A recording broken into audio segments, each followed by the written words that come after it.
Some of you don't even explain your documents. Don't assume the visa officer knows, because like I used to say, not to documentation is complete, is the same. For example, now let's say, for example, I did WAEC. I have my WAEC in one sitting. So maybe the visa officer is used to seeing just one WAEC results, just one paper WAEC results. But then you didn't have your WAEC, so you had to do WAEC, you had to do NECO. Let's now say you now had that maybe NAPTEP, you did TV exam, you now submitted it, and then the VI was like, well, what is all this? But then the visa officer might approve me because she's used to one standard this thing. But then your own condition is different from mine because you didn't have your result in one sitting. You had to combine. And then you just submitted it like that. You didn't have any letter of explanation to explain those documents, how it come about, why you combine them. And you think me, visa officer, that they born me in Canada. They gave birth to me. I suck Canada breast. You think I'll come to Nigeria as a VIO and then I'm supposed to understand what is NAPTEP, what is NECO, what is WAEC, and why you are combined? You think I'm supposed to understand? If it's you go understand.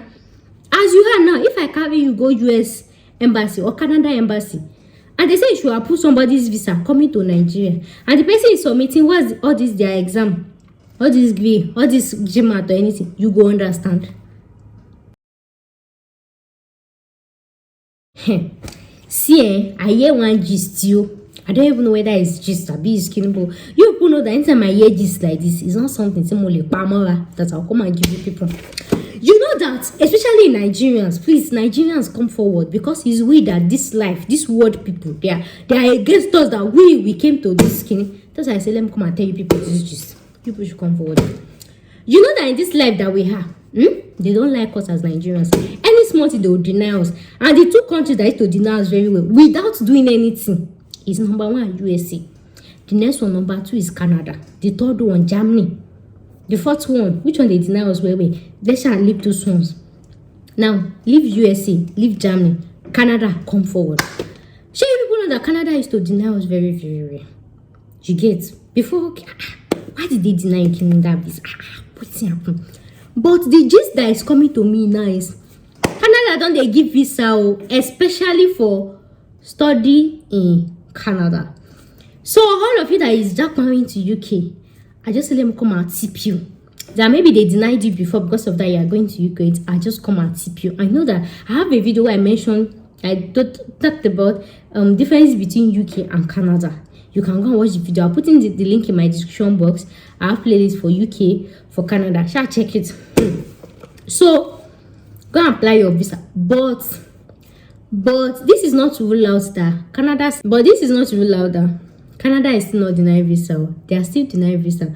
But checking their approval rates recently, especially for Nigerians, is suspicious. Me myself, I'm not there. Canada, do you have another plans for us?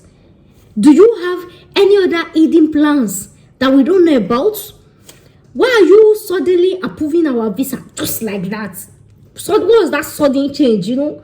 If people are in Canada, be watchful, because somebody will say they can take time before they reason us. Now they don't reason us easily, waiting they occur.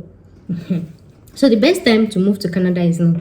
But like I said, this does not rule out that Canada is still not denying visa. Canada still denying visa. So what you're going to work on is your SOP, your statement of purpose. You know, Canada does not do interview, right? So your SOP is the only thing to actually sell you out. After your SOP is your bank statement. So for leave bank statement, write SOP. All of you that used to write, you want to go to and study in Canada so that you come and build your country. See, that format, it don't cast since many years ago. Please, there is enough building in Nigeria. Leave us alone. Don't come and build. Tell us the main thing what you want to do. So using generic faith, in as much as yes, you want to come back to your country to this, don't just stop at that. You have to have a plan. You have to have a, don't let me talk. If you need help with SOP clinical, you know what to do. Enter my DM, book a consultation with me, pay money for your SOP, and then I'll be at your service. So the only thing that can make them to deny you is your SOP. So make sure to draft a very good SOP. And then another mistake people do with SOPs, they'll make a very lengthy one. Like you see some people's SOP within 10 pages, 15 pages. Who's gonna read it? Do you think you're the only one applying to Canada? We are plenty. We are plenty. They don't spend a whole lot of time on applications. In the first few seconds, they already know if they want to deny you or not.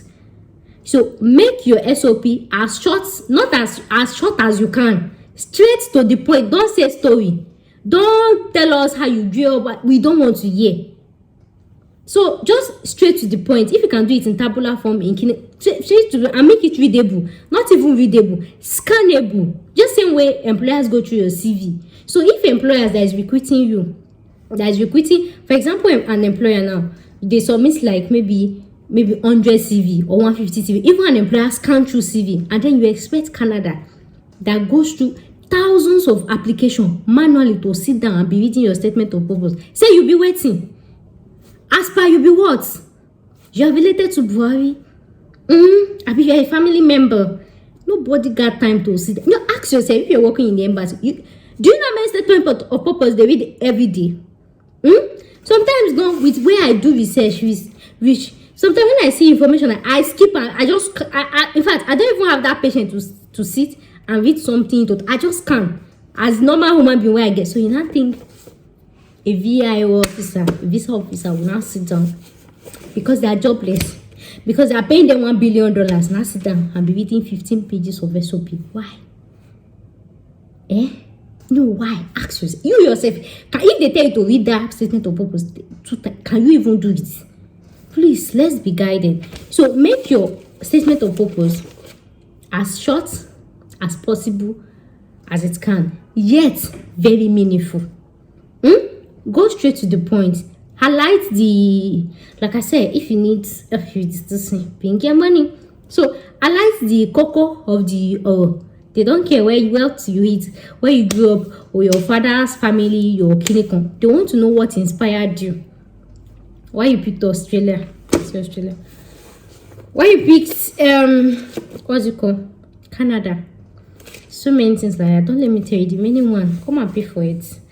And of course, your school plan. And then another mistake that people used to do is some of you, it's not you that is sponsoring yourself. Whether it's your uncle, your auntie, your kineko. Some of you, your document is not, what is it called? Maybe coherent. I don't know the English you speak or anything. Some of you, you don't even explain your documents. Don't assume the visa officer knows. Because like I used to say, not to documentation is complete, is the same. For example, now, let's say for example, I did WAEC. I have my WAEC in one sitting. So maybe the visa officer is used to seeing just one WAEC results, just one paper, WAEC results. But then you didn't have your WAEC. So you had to do WAEC, you had to do NECO. Let's now say you now had that, maybe NAPTEP. You did 3 exam, you now submitted it. And then the VI was like, well, what is all this? But then the visa officer might approve me because she's used to one standard this thing. But then your own condition is different from mine because you didn't have your result in one sitting. You had to combine. And then you just submitted it like that. You didn't have any letter of explanation to explain those documents, how it come about, why you combine them. And you think me, visa officer, that they born me in Canada. They gave birth to me. I suck Canada breast. You think I'll come to Nigeria as a VIO and then I'm supposed to understand what is NAPTEP, what is NECO, what is WAEC, and why you are combined? You think I'm supposed to understand? If it's you go understand. As you are now, if I carry you go US embassy or Canada embassy, and they say you should approve somebody's visa coming to Nigeria, and the person is submitting what's all this their exam, all this GRE, all this GMAT or anything, you go understand. No, ask yourself you go understand. So don't assume the visa officer knows. They don't know. When you submit your visa application, see them as dummy. See them as you're submitting to a baby. Like you're submitting to somebody that is clinician, that they don't have any sense at all. That is how you should see them. Then you explain your documents accordingly. You can say page 1, a bit document 1 is your this thing. Page 2 is your clinical. Page 3 is your... Explain it. Because like I said, no two individual is the same. I can have my wife in 2 sitting. You might be using NAPTEP. And then another thing is, the VIO might actually know WAEC. But you, maybe you didn't pass WAEC and NECO, then you are using NAPTEP. If I'm VIO officer and I see your document, the only thing I'll be looking for is, where is this girl's WAEC results? Where is your WAEC results? I can't see it. Denied. You didn't submit your WAEC result or you don't have WAEC. Because I'm not a Nigerian. How am I supposed to know NAPTEP? Or maybe you did any of maybe this A level. How am I supposed to know? Do you guys? So those are the common reasons of visa denial. Don't assume your visa officer know. They don't know. They all know. Explain it to them. I did not have my WAEC. This is NAPTEP. Is equivalent to WAEC. Is clinic on his body issued by. Explain it. Don't assume that they are supposed to know what. Supposed to know. So any mistake that is in your this thing, if anybody is sponsoring you, if any money is your account, or if for example, if it's not your parent that is sponsoring, maybe your uncle or anything, explain it. Why your mother cannot sponsor you? Why is your uncle that is sponsoring you? Yeah, as the uncle be part of your life before. What's the payback for the uncle? Explain, just as if you are talking to your friend. Imagine telling your friend that my uncle is sponsoring my education. Somebody like me say, your mother uncle, your father uncle. You say, they don't have the money. Hey. So same way you explain to your friend, same way you explain to them. But like I said, in very short form, no stories. Short and direct to the point, and do not assume. So that is what I came here to tell you guys, that Canada is really giving study visa. They are really approving it in bulk. But even at that, make sure to do the right documentation. Don't just say because they are approving, because the but the thing is they are kind of lenient now, especially with Nigerians. They do not want to more. Maybe they need to put anything. They're kind of lenient. So guys, I wish you guys all the best of luck. If you want to write your SOP, you don't know what to write, I'm not typing SOP for you, but I'll just tell you the factors that will be there or anything. Not here to reach out to me, book your consultation, and I'll see you guys in my next one. Thanks for watching, and bye.